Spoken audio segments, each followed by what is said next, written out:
আজি ৰাতিপুৱাই মই সোনকালে পিঠা বনোৱা আৰম্ভ কৰিছোঁ। কিয় জানেনে? যোৱাকালিও চাউলটো বেছিকৈ ভিজাই থোৱাৰ পাছত কোনো নাহিল। আজিও যদি মই ৰখি থাকিম কোনো নাহে। পাছত মোৰ আৰু অকলে বেছি প্ৰব্লেমহে হ'ব।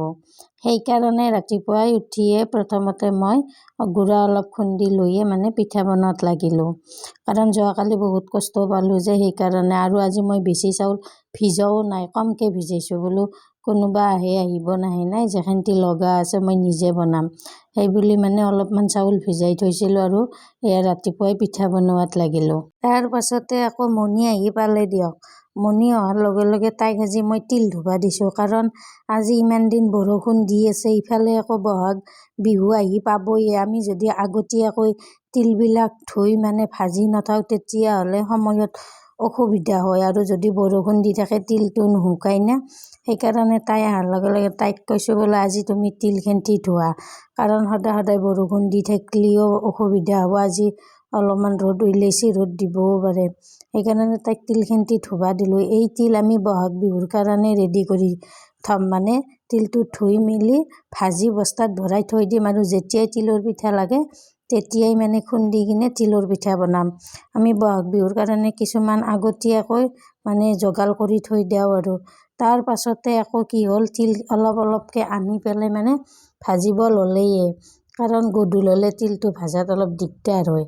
সেইকাৰণে মই বোলো অলপকৈ আনি থাকা, ভাজি থাকা। কাৰণ তিলখিনি ভাজাতো বহুত সময় লাগে না। যদি বৰষুণ দিয়ে অসুবিধাহে হ'ব। সেইকাৰণে এয়া বাইদেউক তিলখিনি ভাজিব দিলোঁ। দুপৰীয়াৰ ভাত পানী খাই উঠি আৰু ইফালে মই গুড়েদি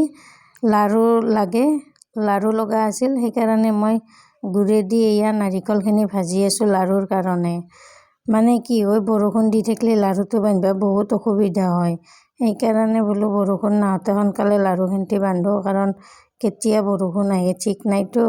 আপোনালোকৰ তেনেকুৱা হয়নে? যদি বৰষুণ দি থাকে লাৰুটো বান্ধি থওঁ, ধৰি লওক বান্ধা হোৱাৰ আধা ঘণ্টামান পিছতে বৰষুণ দি থাকিলে দিয়কচোন লাৰুটো কিবা টেপটেপীয়া হৈ যায়, ঢিলা হৈ যায়।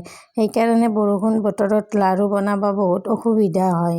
লাৰুখিনি ভাজা হোৱাৰ পিছত মই আৰু লাৰুখিনি ঠাণ্ডা হ'বৰ কাৰণে এখন থালত ঢালি দি জোৰাব দিছোঁ।